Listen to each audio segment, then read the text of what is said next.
Welcome back, everybody. Today what we're going to do is a video on how to install and just kind of go over, I guess, my impression of the Wilson Combat J-frame springs. So I tend to be a fan of the J-frame, still am to this day.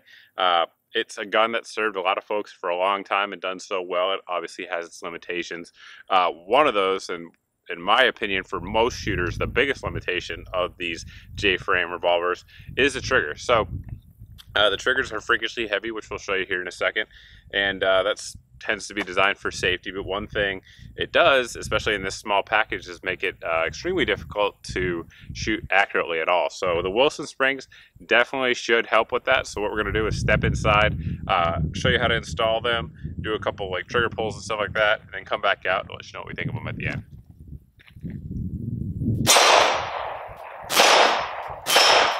Before getting started with the actual installation, I sort of want to show you guys why we're doing this in the first place. So of course, we have a clear gun. And what I'm going to do here is just put this on the trigger gauge, if I can actually find my trigger gauge. So here you go. We have the Timney trigger gauge. As you can see, it goes up to 10 pounds. And realistically, this one really will go up to about 12 pounds of where you can actually see it breaking. So we're going to try to pull the trigger here on this gun and show you what kind of trigger break we get. And as you can see, we are all the way to the end of it. The trigger still hasn't broken. So the trigger pull on this one, according to me anyway, is probably about 12 to 13 pounds at the moment. So far exceeds what most trigger pull gauges are going to be. So we'll get on with the installation. The first step is to remove your grips. Now we have the Hogue grips on here, but your factory grips will come apart the same way. You're just going to undo that screw there and pull your grips off there. Make sure it's all the way out. You want to make sure you get a good flathead screwdriver. It's not going to mar anything up. And there we go. There's your screw.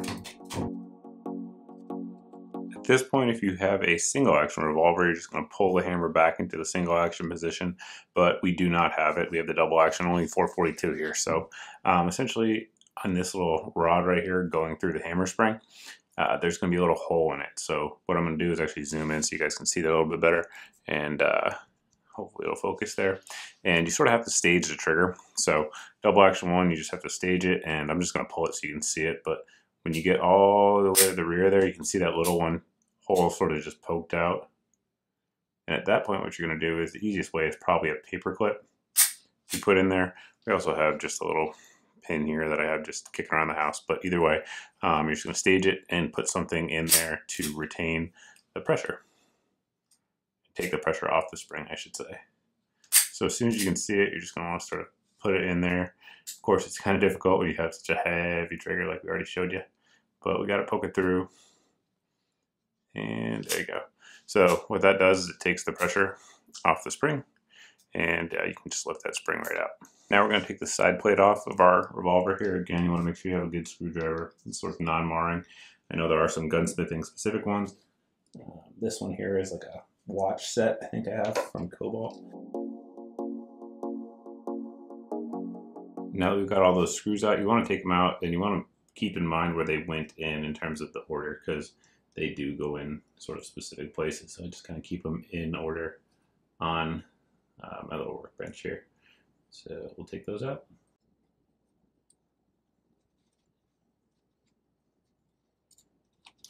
Next up, you want to just kind of hold the revolver down. A lot of folks will say a rubber mallet. You can also use a screwdriver, that back of it, and just kind of hit it. Usually it comes off a little earlier than that. What you don't want to do is actually pry. You can see actually it's starting to come out. So just want to give it some good whacks, and it will come off. And there you go. Next, we're going to remove our rebound spring, and this is our rebound slide right here. So the rebound slide spring, it's that little blue one in there. If you guys have an older Smith Wesson, it won't be blue. One thing I want to point out is there's this little post here keeping it in place. I should also point out that there are specific tools made for this task that a lot of gunsmiths use. You don't need it though, and we're going to show you that here in just a second. But what you need to do is essentially push the rebound slide forward and up to get that spring over that little post. Now, sort of a trick I've learned over the years is try to keep things in plastic bags. So we have this little fancy Ziploc bag here. It may sort of ruin the lighting of what you guys are going to see, but I like to keep things in the bag if they're going to go flying. So possibly that spring may go flying because it is under tension. So we're going to keep it in the bag in case it does. So let's get on with it.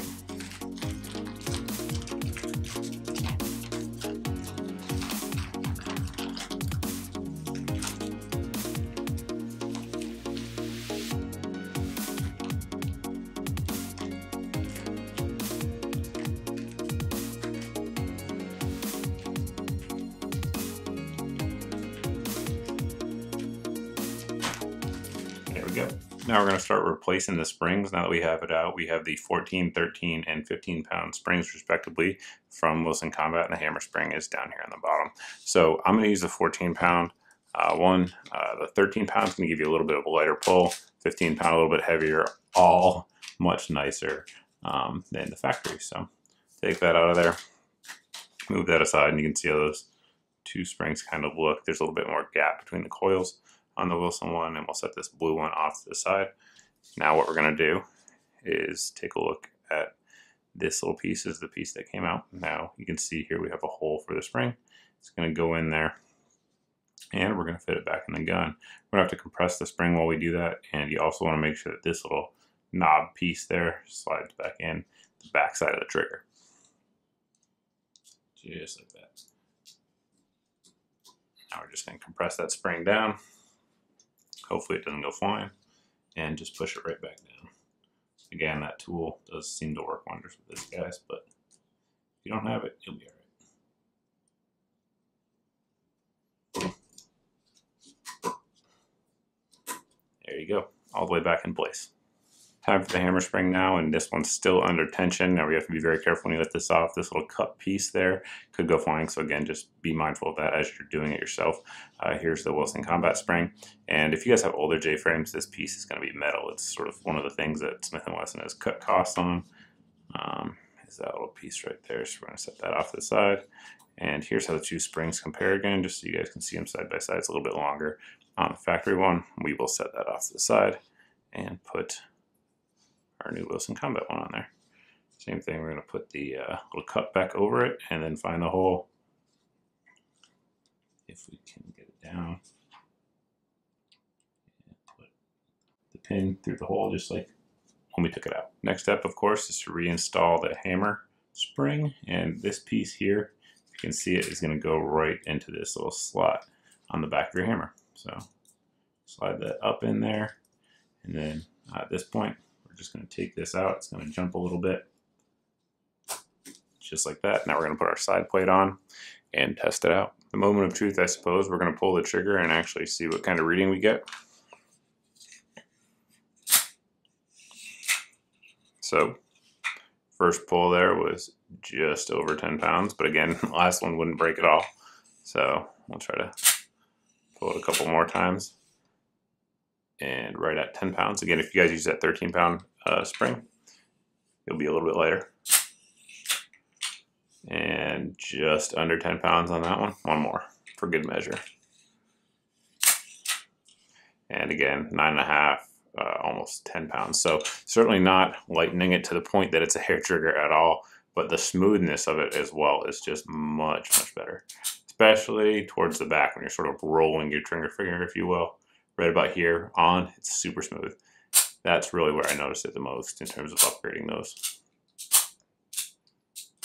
Before you head out to the range, one thing you want to check is to make sure that you're going to have positive ignition. So always good to function check it and make sure that you can see right between the cylinder and frame that we have that piece extruding going in there that's going to punch your primer.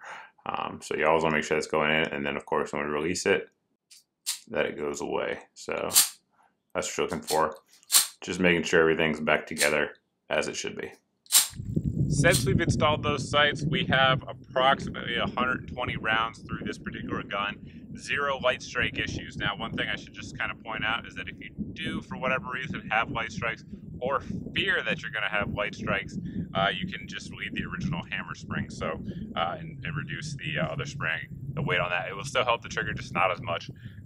But so far, like I said, 120 rounds with this particular spring combination that we just showed you.